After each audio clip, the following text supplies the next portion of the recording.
మహారాష్ట్ర ఎన్నికల్లో కమలం పాత్రిక పారింది. విజయం మహాయుతి సొంతమైంది. ఇప్పుడు అదే ఫార్ములాను ఢిల్లీ గల్లీలో అమలు చేయబోతోంది. ఏపీ సెంటిమెంట్ తో తిరుగులేని వీక్ష కొట్టాలని భావిస్తోంది బీజేపీ అధిష్టానం. ఇంతకీ ఏంటా ఏపీ సెంటిమెంట్? మహారాష్ట్రలో మహాయుతి కూటమి ఘన విజయం సాధించింది. 132 స్థానాల్లో గెలిచి బీజేపీ అతిపెద్ద పార్టీగా అవతరించింది. ఈ ఫలితాలు మోదీకి ఎంతో శక్తినిచ్చాయి. విడిపోతే అంతర్ధానమైపోతాం, ఒక్కటిగా ఉంటే సురక్షితంగా ఉంటాం అనే నినాదాలతో పాటు బంగ్లాదేశ్ చొరబాటుదారుల సమస్యను బలంగా లేవనెత్తారు. మేము మా పిల్లలతో సంతోషంగా ఉంటున్నాం అంటే దానికి కారణం Neo Fresh Touch floor cleaner. Neo Fresh Touch floor cleaner క్రిముల బారి నుంచి మనల్ని రక్షిస్తుంది మరియు మంచి సువాసన కూడా ఇస్తుంది. అయితే మీరు కూడా మీ కుటుంబంతో సంతోషంగా గడపాలనుకుంటున్నారా? అయితే వాడండి neo Fresh Touch floor cleaner. వీటితో పాటు ఏపీలో కూటమి నేతల ప్రచారం బాగా కలిసొచ్చింది.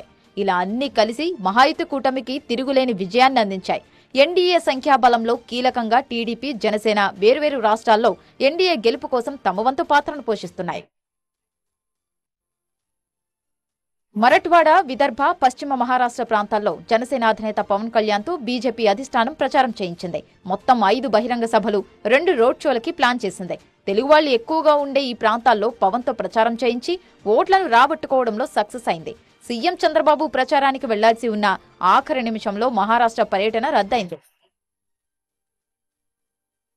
ఏపీలో కూటమి నేతలు మహారాష్ట్రలో ప్రచారానికి వెళ్లడం, అక్కడ విజయం సాధించడాన్ని బీజేపీ సెంటిమెంట్ గా భావిస్తోంది. ఇప్పుడు అదే సెంటిమెంట్ ను ఢిల్లీలోనూ ప్రయోగించాలనుకుంటోంది.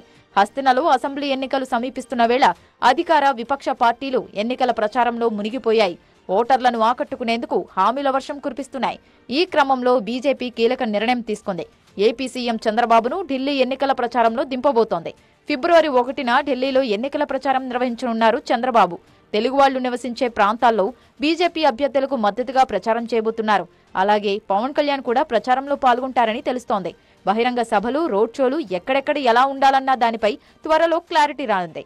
కూటమి నేతల ప్రచారం మహారాష్ట్రలో వర్కౌట్ అయినట్టే ఢిల్లీలోనూ కలిసొస్తుందని బీజేపీ అధిష్టానం లెక్కలేసుకుంటోంది. ఢిల్లీలో ఆప్ వరుసగా 2 సార్లు అధికారాన్ని చేజెక్కించుకుంది. ముచ్చటగా 3వ విక్టరీ కొట్టాలని ఉవ్విళ్లూరుతోంది.